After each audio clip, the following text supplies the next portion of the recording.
And I think that would change their mind. They inspired you to do this, didn't they? Yes. And to see them casting stones in your direction.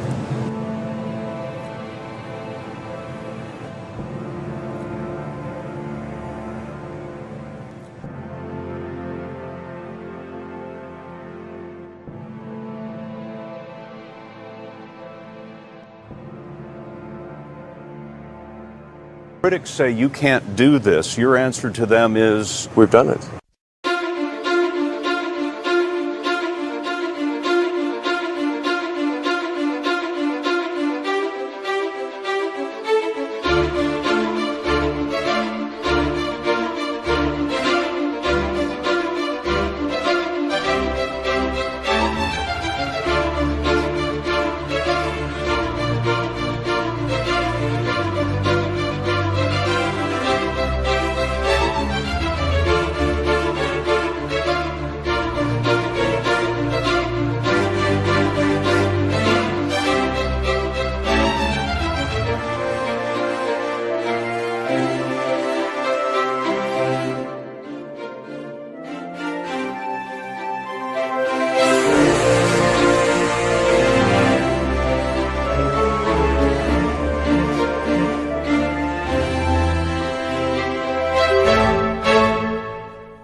Fundamentally, the future is vastly more exciting and interesting if we're a spacefaring civilization and a multi-planet species than if we're not. You want to be inspired by things. You want to wake up in the morning and think the future's going to be great. And that's what being a spacefaring civilization is all about.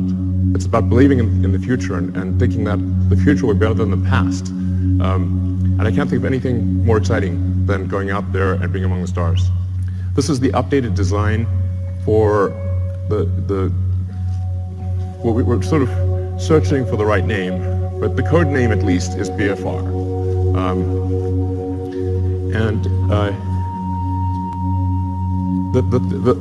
Probably the most important thing that I want to convey in this presentation is that I think we have figured out how to pay for it. This is very important. So, in last year's presentation, we're really searching for what the right way how do we pay for this thing? We went through various ideas, Kickstarter, collecting underpants. These didn't pan out. But now we think we've got a way to do it, which is to have a smaller vehicle, still pretty big, but one that can serve, one that can do everything that's needed in the greater Earth orbit activity. So essentially, we want to make our current vehicles redundant. We want to have one booster and ship that replaces Falcon 9, Falcon Heavy, and Dragon. So if we can do that, then all the resources that are used for Falcon 9, Heavy, and Dragon can be applied to this system. So that's really fundamental. So let's see, what progress have we made in this direction? So last time you saw the giant tank, that's actually a 12-meter tank. And you can see the relative scale of it. It's 1,000 cubic meters of volume inside. That's actually more pressurized volume than an A380, just to put that into perspective. We developed a new carbon fiber matrix that's much stronger and more capable at cryo than anything before. And it holds 1,200 tons of liquid oxygen. So we tested it. So we successfully tested it up to its design pressure. And then went a little further. So we wanted to see where it would break. And we found out where it would break. It shot about 300 feet into the air and landed in the ocean. We fished it out, but we've now got a pretty good sense of what it takes to create a huge carbon fiber tank that can hold cryogenic liquid. That's actually extremely important for making a light spaceship. The next key element is on the engine side. We have to have an extremely efficient engine. So the Raptor engine will be the highest thrust to weight engine, we believe, of any engine of any kind ever made. We already have now 1,200 seconds of firing across 42 main engine tests. We fired it for 100 seconds. It could fire for much longer than 100 seconds. That's just the size of the test tanks. And then the duration of the firing you're seeing right now is about 40 seconds, which is the length of the firing for landing on Mars. The test engine currently operates at 200 atmospheres to 200 bar. The flight engine will be at 250 bar, and then we believe over time we could probably get that to a little over 300 bar. The next key element is propulsive landing.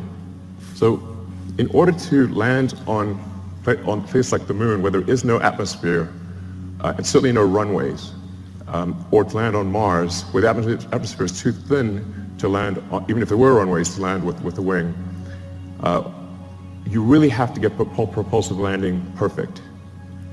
So that's what we've been practicing with Falcon 9.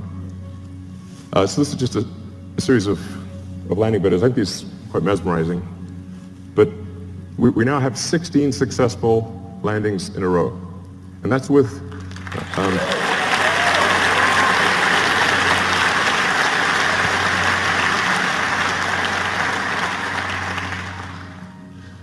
so it's 16 in a row, and that's with really without any redundancy.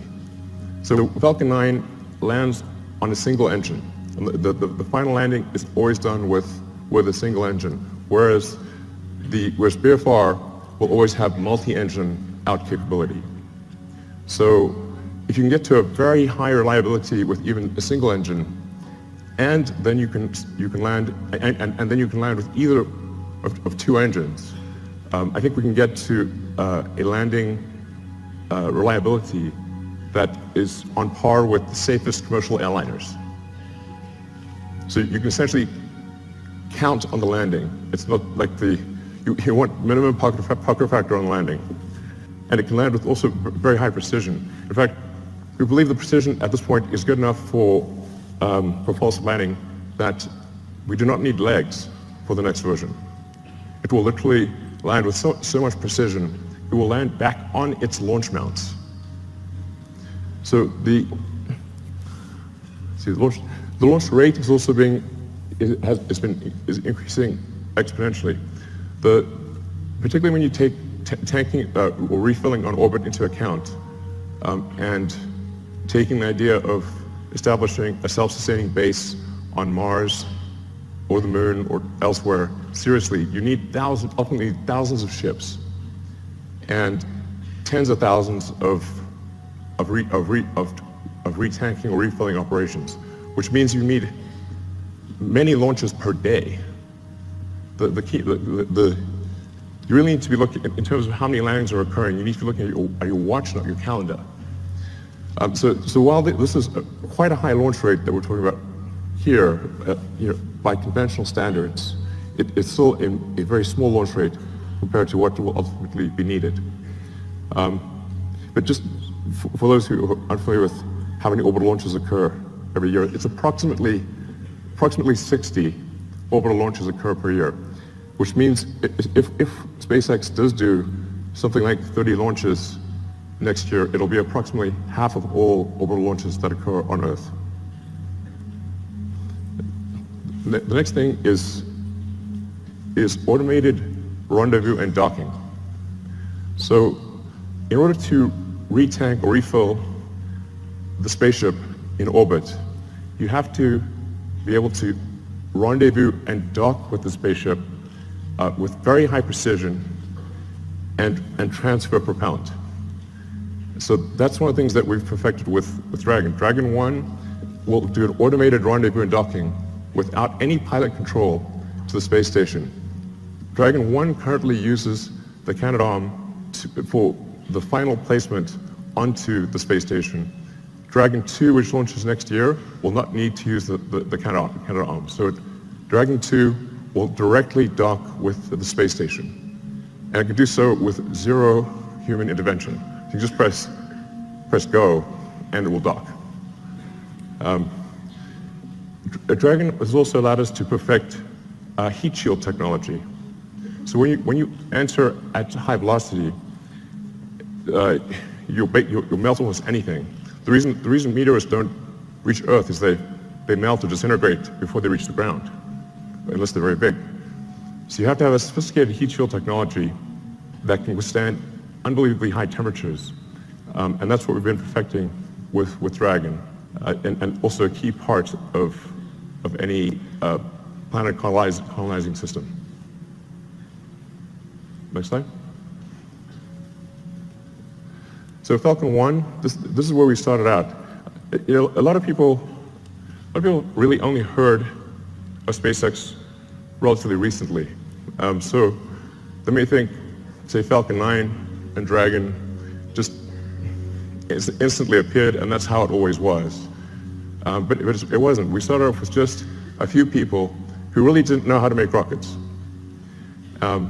And the reason I ended up being the chief engineer or chief designer was not because I wanted to, it's because I couldn't hire anyone. Nobody good would join. So ended up being that by default. And I messed up the first three launches. The first three launches failed. Unfortunately, the fourth launch, which was that was the last money that we had for Falcon 1. The fourth launch worked, or that would have been it for SpaceX. But fate liked us that day. So the fourth launch worked, and it's interesting. Today is the 9th anniversary of that launch. So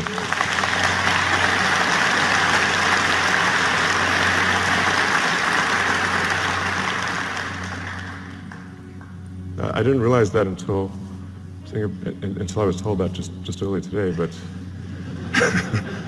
it's a very emotional day, actually. But Falcon 1 was quite a small rocket. When we're doing Falcon 1, we're really trying to figure out what is the smallest useful payload that we could get to orbit. I thought, okay, something around half a ton to orbit would be able to launch, that can launch a decent-sized small satellite to low Earth orbit, and that's why we sized Falcon 1.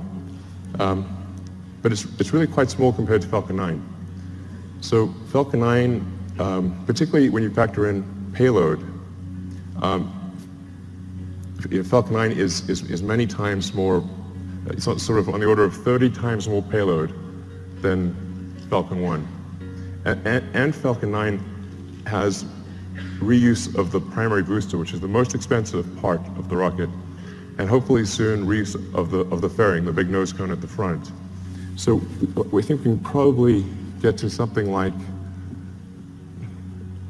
somewhere between 70 and 80% reusability with the Falcon 9 system. And hopefully towards the end of this year we'll be launching Falcon Heavy, which is Falcon Heavy ended up being a much more complex program than we thought. It sounds easy. Let's show Falcon Heavy actually. It sounds like it should be easy because it's 2 first stages of Falcon 9s strapped on as boosters. It's actually not. We had to redesign almost everything except the upper stage in order to take the increased loads. So Falcon Heavy ended up being much more a new vehicle than we realized. So it took us a lot longer to get it done. But the boosters have all now been tested and they're on their way to the Cape Canaveral. And we are now beginning serious development of BFR. So you can see that the payload difference is quite dramatic. BFR in fully reusable configuration, without any orbital refueling, we expect to have a payload capability of 150 tons to low Earth orbit. So, and that compares to about 30 for Falcon Heavy, which is partially reusable. Where this really makes a tremendous difference is in the cost, which I'll come to in some of the later slides. So let's go to the next slide. And by the way, so with BFR, you can get a sense of scale by looking at the tiny person there. It's really quite a big vehicle. Main body diameter is about 9 meters or 30 feet. And it consists of, the booster is lifted by 31 Raptor engines that produce a thrust of about 5,400 tons, lifting a 4,400 ton vehicle straight up.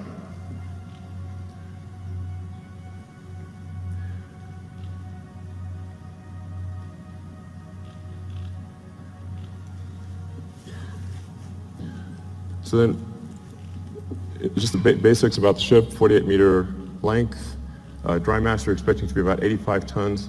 Technically, our design says 75 tons, but inevitably there's mass growth. And that ship will contain 1,100 tons of propellant with a design of a ascent design of 150 tons and a return mass of 50. So you can think of this as essentially combining the upper stage of the rocket with Dragon. It's like the Falcon 9 upper stage and Dragon were combined. So as I'll go into each of these items in detail, but you've got the engine section in the rear, the propellant tanks in the middle, and then a large payload bay in the front. And that payload bay is actually 8 stories tall. In fact, you can fit a whole stack of Falcon 1 rockets in the payload bay. Compared to the design I showed last time, you'll see that there is a small delta wing at the back of the rocket. The reason for that is in order to expand the mission envelope of the BFR spaceship. Depending on whether you're landing or you're entering.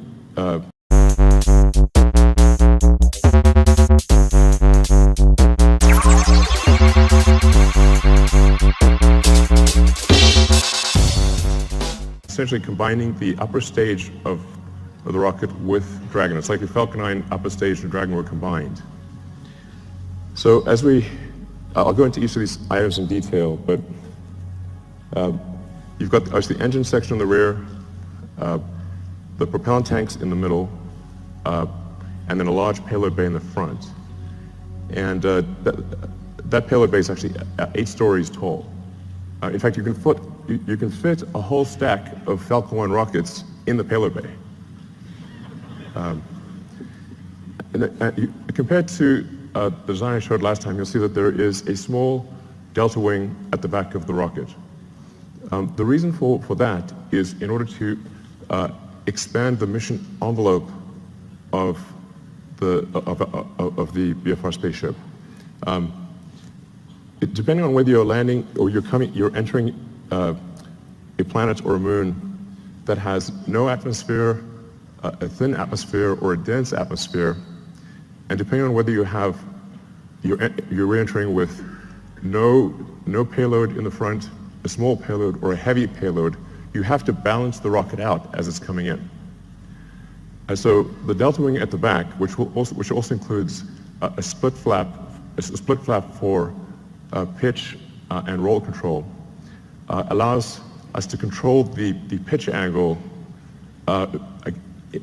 despite having a wide range of payloads in the nose and a wide range of atmospheric densities. So we tried to avoid having the delta wing, but it was necessary in order to generalize the capability of the spaceship such that it could land anywhere in the solar system. So let's look at a couple of things in detail.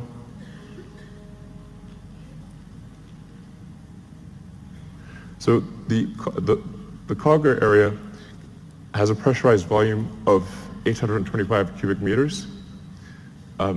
This also is greater than the pressurized area of an A380. So really is capable of carrying a tremendous amount of payload. In a Mars transit configuration, since you'd be taking 3 months in a really good scenario, but maybe as much as 6 months, some number of months, single-digit months, you probably want a cabin, not just a seat.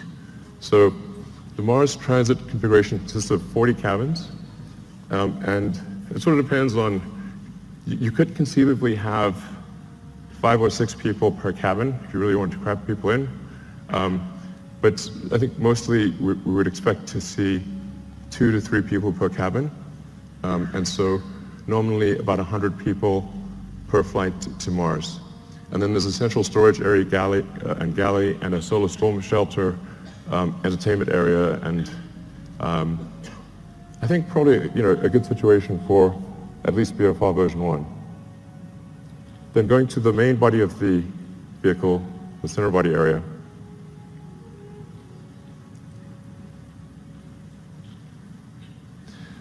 This is where the propellant is located. And this is subcooled methane and oxygen. So as you chill the methane and oxygen below its liquid point, you get a fairly meaningful density increase. You get on the order of 10 to 12% density increase, which makes quite a big difference for the propellant load. So we're expecting it to carry 240 tons of CH4 and 860 tons of oxygen. In the fuel tank are header tanks. So when you come in for a landing, your orientation may change quite significantly, so you can't have the propellant just slushing around all over in the main tanks. You have to have the header tanks that can feed the main engines with precision. So that's what you see immersed in the fuel tank.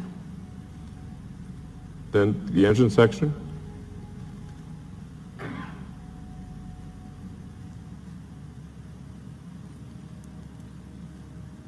So the ship engine section consists of four vacuum Raptor engines and 2 sea-level engines.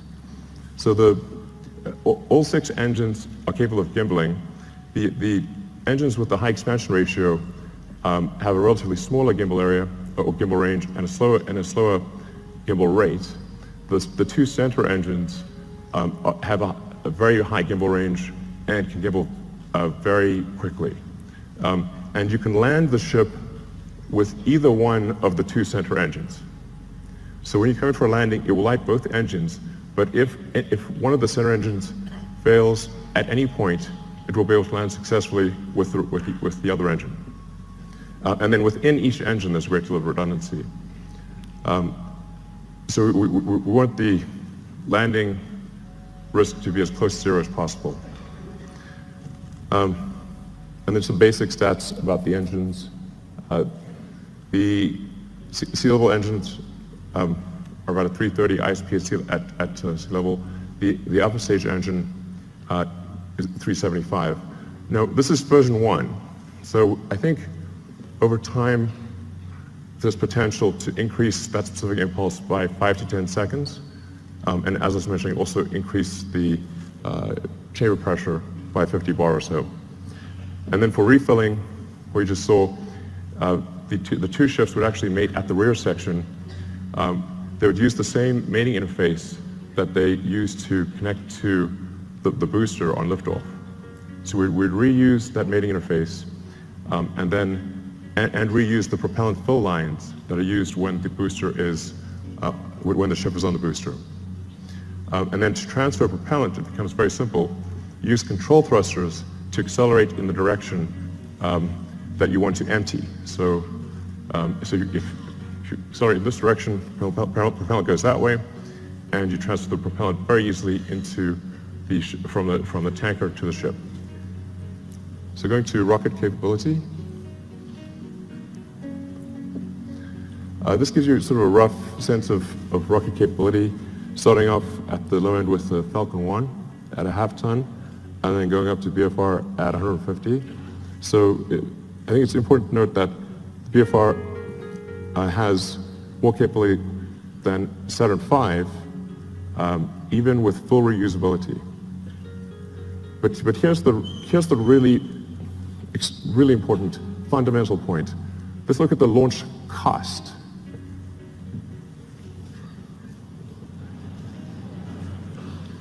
The order reverses.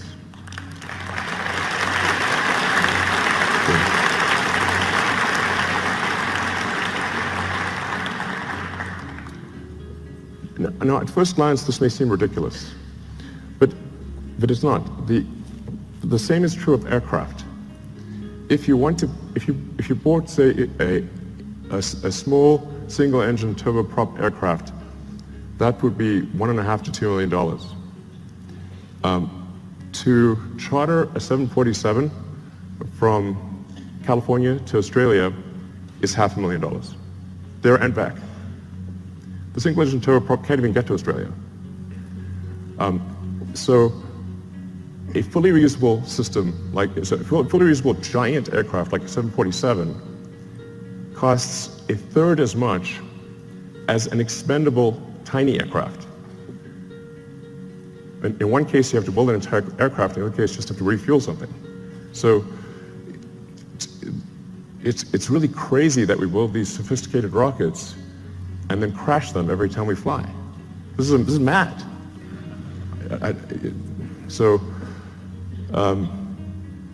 Yeah, this is I can't emphasize how profound this is and how important reusability is. And often I'll be told, but you could get more payload if you made it expendable. I say, yes, you could also get more payload from an aircraft if you got rid of the landing gear and the flaps and just parachute it out when you got to your destination. But that would be crazy, and you would sell 0 aircraft. So reusability is absolutely fundamental. Now I want to talk about the value of orbital refilling. This is also extremely important. So if you just fly BFR to orbit and don't do any refilling, it's pretty good. You'll get 150 tons to low Earth orbit and have no fuel to go anywhere else. However, if you send up tankers and refill in orbit, you can refill the tanks all the way to the top and get 150 tons all the way to Mars. And if the tanker has high reuse capability, then you're just paying for the cost of propellant. And the cost of oxygen is extremely low, and the cost of methane is extremely low. So if that's all you're dealing with, the cost of refilling your spaceship on orbit is tiny, and you can get 150 tons all the way to Mars. So automated rendezvous and docking and refilling, absolutely fundamental. So then getting back to the question of how do we pay for this system,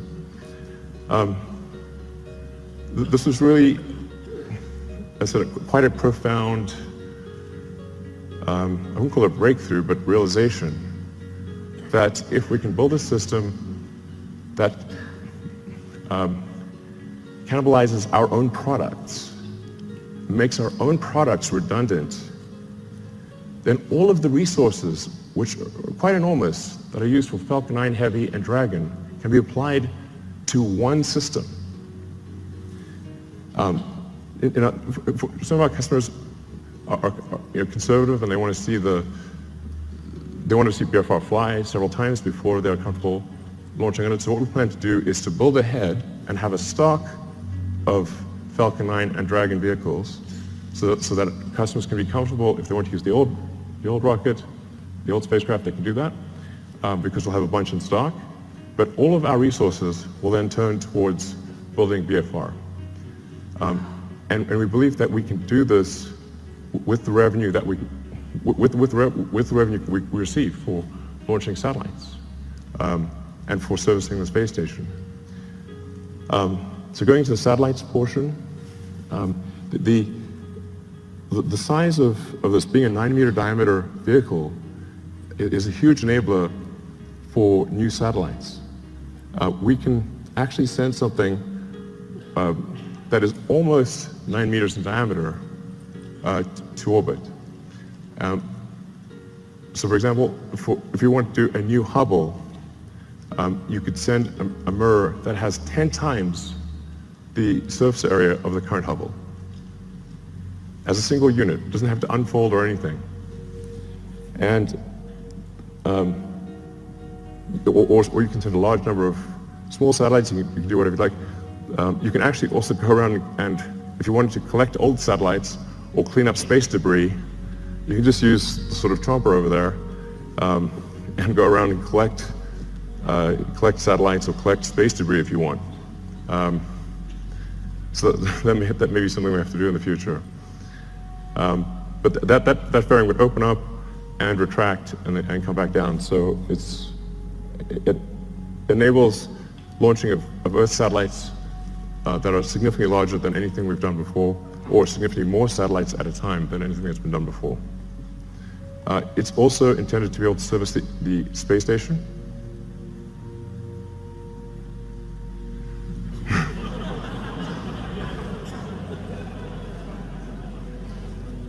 I know it looks a little big relative to the space station, but the shuttle also looked big, so it'll work. Looks a little outsized, but it'll work.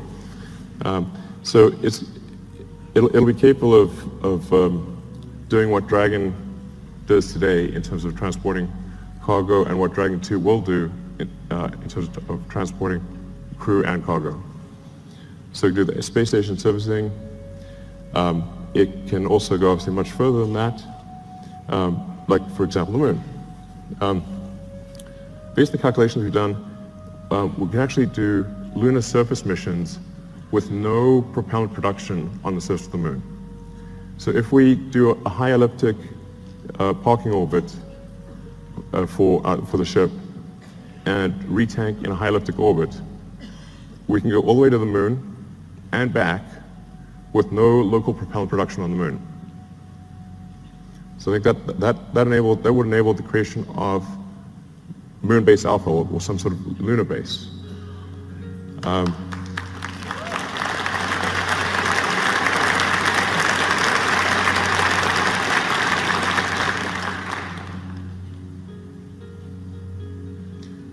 Yeah, it's quite captivating. So you can also see, for example, how do you transfer cargo from the cargo bay down to the ground is a crane. It's not very complicated.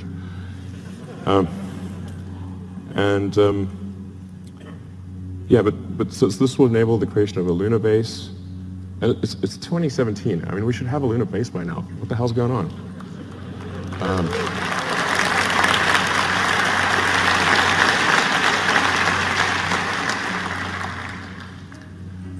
And then, of course, Mars, becoming a multi-planet species. Beats the hell out of being a single-planet species. So, yeah, so we'd start off by sending a mission to Mars, where it would be obviously just landing on rocky ground or dusty ground. And it's the same approach that I mentioned before, which is you send the spaceship up to orbit, you retank it or refill it until it has full tanks, and it travels to Mars, lands on Mars.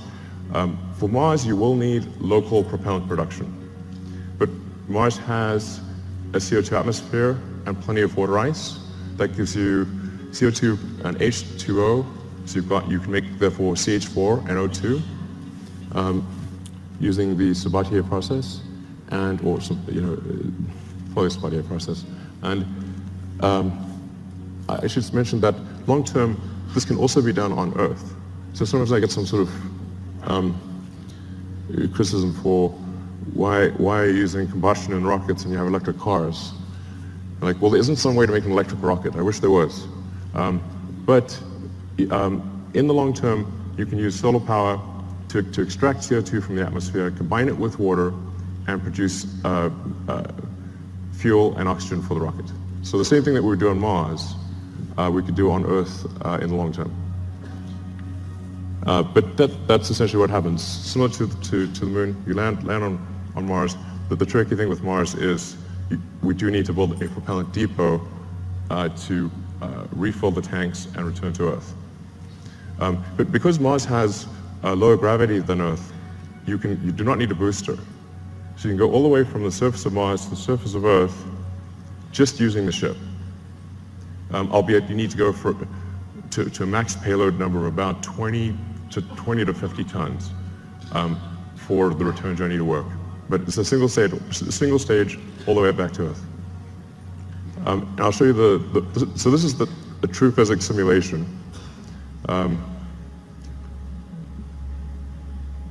This will last about a minute. So you come in, you're entering very quickly, going 7.5 kilometers a second. For Mars, there will be some ablation of the heat shield. So it's just like a sort of brake pad wearing away. It is a multi-use heat shield, but unlike for Earth operations, it's coming in hot enough that you will see some wear of the heat shield. But because Mars has an atmosphere, albeit not a particularly dense one, you can remove almost all the energy aerodynamically. And we've proven out supersonic retropropulsion many times with Falcon 9, so we feel very comfortable about that. This is because it's sort of, you can see it's sort of a mesh system. It's not meant to be sort of particularly pretty because it's just trying to simulate the physics of it. But the size of the cone gives you a rough approximation for how much thrust the engines are producing.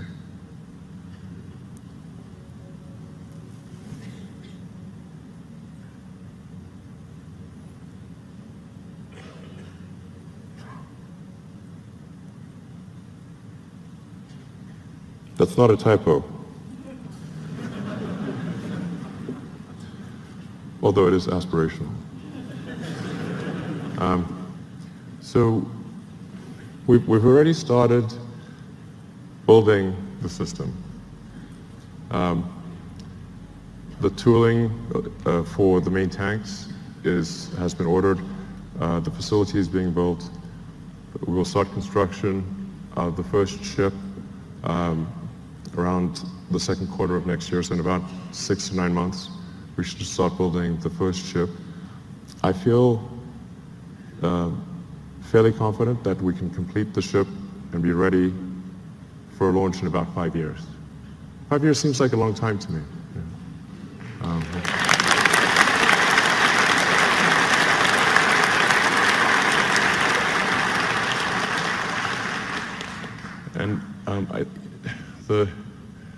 The area under the curve of resources over that period of time should enable this time frame to be met. But if not this time frame, I think pretty soon thereafter. But that's our goal, is to try to make the 2022 Mars rendezvous. The Earth-Mars synchronization happens roughly every 2 years. So every 2 years there's an opportunity for to fly to Mars. So then in 2024, we want to try to fly 4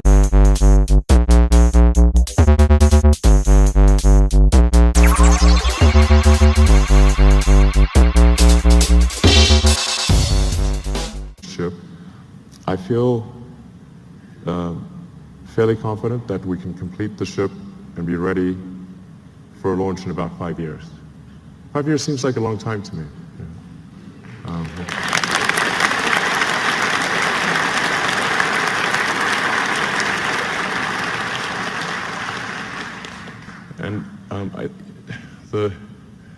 The area under the curve of resources over that period of time should enable this time frame to be met. But if not this time frame, I think pretty soon thereafter. But that's our goal, is to try to make the 2022 Mars rendezvous. The Earth-Mars synchronization happens roughly every 2 years. So every 2 years there's an opportunity for to fly to Mars. So then in 2024, we want to try to fly 4 ships. 2 of which would be crewed, and 2 cargo and 2 crew. The goal of these initial missions is to find the best source of water. That's for the first mission. And then the second mission, the goal is to build the propellant plant. So we should, particularly with 6 ships, there have plenty of landed mass to construct the propellant depot, which will consist of a large array of solar panels, very large array, and then everything necessary to mine and refine water, and then draw the CO2 out of the atmosphere, and then create and store deep cryo CH4 and O2. Then build up the base, starting obviously with one ship, then multiple ships, then start building out the city, then making the city bigger, even bigger.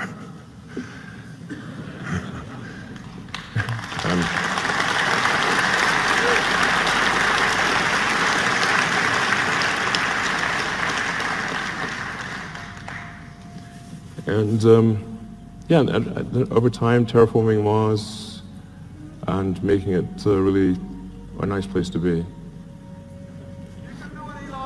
Thanks. Give me a...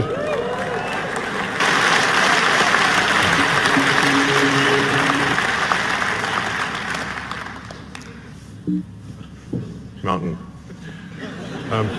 So the great thing about going to space is there's no friction. So once you're out of the atmosphere, you will go, it will be smooth as silk, no turbulence, nothing. There's no weather, there's no atmosphere. And you can get to most long distance places, like I said, in less than half an hour. And if we're building this thing to go to the Moon and Mars, then why not go to other places on Earth as well? All right, thank you.